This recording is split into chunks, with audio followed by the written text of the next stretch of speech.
Le développement des chaînes de valeur agricoles constitue une priorité pour les dirigeants africains et les acteurs du secteur agro-silvopastoral. Cet engagement pour la transformation de l'agriculture africaine a été réaffirmé à l'occasion du premier Safagri, le Salon africain de l'agriculture, qui s'est tenu du 12 au 15 mars 2019 dans la capitale tchadienne, N'Djamena. Organisé sous la houlette du SILS, le comité permanent inter-État de lutte contre la sécheresse dans le Sahel, le Safagri se veut une vitrine pour la promotion des produits agro-silvopastoraux du continent et une opportunité pour une mise en réseau des acteurs de la production et de la transformation agricole africaine. Conscient du rôle stratégique du marché dans la gestion de la sécurité alimentaire, le SILS s'est beaucoup investi dans l'amélioration des échanges commerciaux à travers une innovation technologique majeure, le SIM2G, ou système d'information de deuxième génération sur les marchés. Cet outil numérique met à la disposition des acteurs des marchés les informations nécessaires à la promotion des échanges des produits agricoles et agroalimentaires dans 7 pays membres du SILS, à savoir le Burkina, le Mali, la Mauritanie, le Niger, la Gambie, le Sénégal et le Tchad. Le SIM2G est un système d'information de seconde génération sur les marchés et qui est financé, qui fait partie d'un volet d'un projet de la BAD financé et qui s'appelle le P2RS et qui concerne 7 pays. Donc il s'agit à ce niveau de prendre en compte toute la technologie SMS et d'impliquer les opérateurs de téléphonie dans la transmission et la diffusion des informations au profit des bénéficiaires. Voilà un peu ce que c'est que le SIM2G. On sort du modèle traditionnel de collecte des données sur le terrain en intégrant en fait les smartphones, les téléphones classiques pour transmettre des informations sur le cloud et disponible de façon instantanée sur Internet. Oui, on peut consulter en fait de plusieurs façons à partir des sites web. Pour un producteur, il faut partir d'un point A pour arriver à un point B. Le point A, c'est qu'aujourd'hui, le producteur, il est obligé d'écouter à la fois les prix sur une radio, que ce soit communautaire ou une radio nationale ou quelque chose comme ça. Il n'a aucune notion des stocks et il n'a aucune notion des flux qui sont, disons, en train de circuler d'une région à une autre parce qu'il est immobilisé. Et les moyens que nous avons ne nous permettent pas de le faire. Alors la valeur ajoutée aujourd'hui, c'est de dire nous allons coupler tous ces systèmes, par exemple, aux nouvelles technologies, et en particulier contractualiser ou sous-traiter des opérateurs de téléphonie mobile pour qu'on mette en place un système numérique et des applications surtout qui peuvent permettre d'amener l'information directement sur le smartphone du producteur. Ou même s'il n'a pas de smartphone, parce qu'on sait que les producteurs ne sont pas assez riches, qu'on puisse trouver un système où sur sa téléphonie mobile, il puisse disposer des informations sur les stocks, des informations sur les prix, des informations sur les marchés, quand est-ce que les marchés se tiennent, quelle est la tendance des prix, etc. etc. Et pour les décideurs, c'est important aussi qu'ils puissent savoir quelle est la tendance des marchés au niveau des régions des sous-régions que j'ai citées. L'adoption de pratiques intégrées innovantes et l'utilisation de technologies s'avèrent tout aussi essentielles pour le développement des chaînes de valeur agricoles.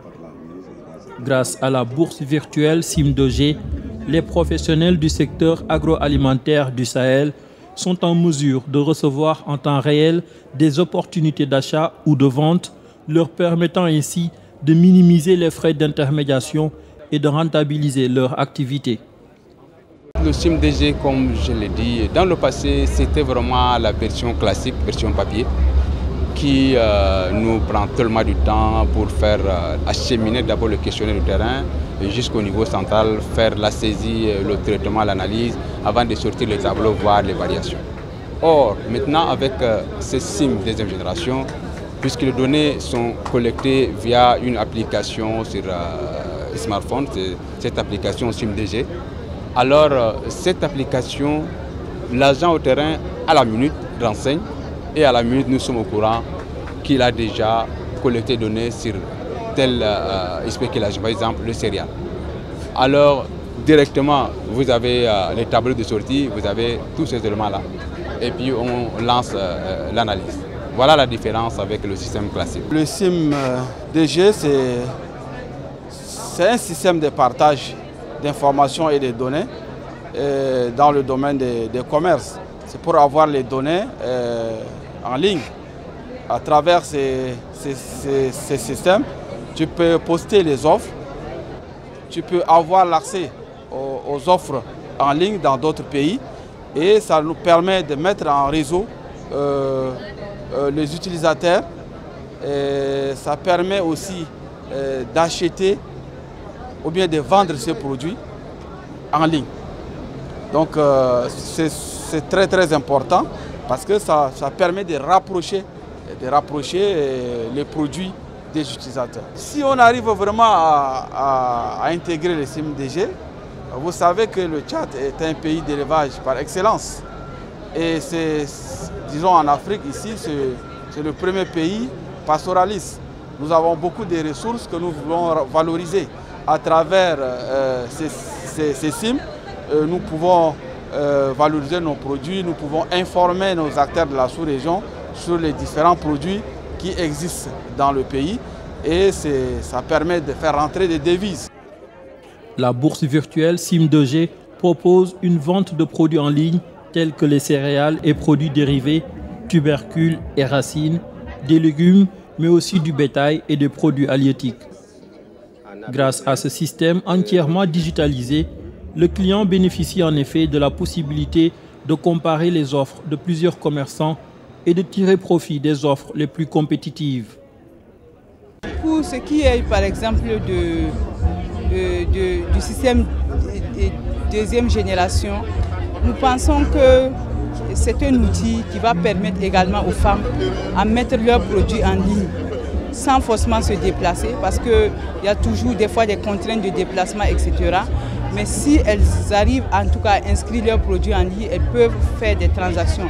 Mais pour cela, il y a aussi encore le problème d'accès aux technologies de l'information. Voilà. Et donc, il y a un travail à faire pour permettre davantage aux femmes d'y accéder. Mais déjà, les femmes qui sont assez instruites, etc., elles peuvent y accéder. Cette année, il est prévu dans les 7 pays d'intervention du PDRS de former des femmes en leadership. Et il y a des formations qui sont déjà déroulées. Il y a également des formations sur les techniques de transformation des produits agricoles. Il y a même l'accès au financement à travers des micro-projets qui sont financés. Il y a également l'accès à la terre, aux terres aménagées. Et il y a des quotas même qui sont fixés pour pouvoir favoriser l'accès des terres, notamment le quota est de 30% dans la majorité des pays. En tout cas, nous travaillons à ce qu'elles puissent ne pas être marginalisées donc, pendant la mise en œuvre des activités sur le terrain. Le SIM-DG actuellement est à sa phase terminale. Nous avons mis en place à peu près 80% de dispositifs. Au cours de cet atelier, nous avons mis l'accent sur la bourse virtuelle, sur le e-commerce, sur le m-commerce. Donc, ce sont en fait des outils qui intéressent énormément les différents acteurs que nous avons rencontrés ici. Il y a aussi en fait les plateformes pour chaque pays qui sont prêtes. Donc, il y a aussi le serveur vocal interactif qui permet de donner les informations. Donc, je peux dire que le processus il est pratiquement terminé. Nous sommes à la phase terminale et probablement d'ici le mois de juin, on pourra faire les lancements et les formations et donner en fait, on va doter les enquêteurs d'un certain nombre de tablettes, il y a à peu près 200 cette année, et d'équipements informatiques, de vidéoprojecteurs, etc. Donc, pour les appuyer dans le suivi, en fait, dans la mise en œuvre de ce projet. Afin de contribuer à une croissance inclusive et à l'amélioration de la sécurité alimentaire et nutritionnelle au Sahel, le SILS a mis en œuvre le P2RS, Programme régional de renforcement de la résilience à l'insécurité alimentaire et nutritionnelle au Sahel. Le P2RS est une initiative conjointe du groupe de la Banque africaine de développement, du SILS et 7 des pays membres pour engager des actions vigoureuses destinées à renforcer la résilience des ménages ruraux sahéliens. Nous sommes très fiers, sur le support de la Banque africaine de développement, le PDRS a réussi à développer la SIM deuxième génération. Celle-ci va permettre aux fournisseurs et aux acheteurs de jouer sur la toile. Si un vendeur a X articles, il va sur la SIM deuxième génération, il va sur la plateforme, il dit voilà ce que je possède. Ceux qui cherchent à acheter vont sur la toile, ils regardent et puis tout d'un coup des contacts sont établis, des plateformes d'échange, des plateformes de paiement, les contacts sont établis, les contrats sont signés et ça coupe, ça réduit presque à 60% toutes les tracasseries nécessaires et ça met de l'argent dans la poche du producteur, tout comme ça réduit les pertes de l'acheteur et les intermédiaires vont jouer un rôle, mais pas un rôle prépondérant parce que entre le vendeur et l'acheteur, il se trouve qu'il y ait beaucoup d'autres acteurs et cela freine, si vous voulez, l'épanouissement du commerce. Le PDRS préconise le renforcement de la résilience au changement climatique, le financement à long terme du secteur agricole et le développement du commerce et de l'intégration régionale comme solution durable à l'insécurité alimentaire et nutritionnelle au Sahel. Depuis sa création en 1973, le SILS est engagé dans des actions et programmes de développement pour le renforcement de la sécurité alimentaire, la résilience des populations et dans la lutte contre la désertification et les effets du changement climatique conformément à son mandat.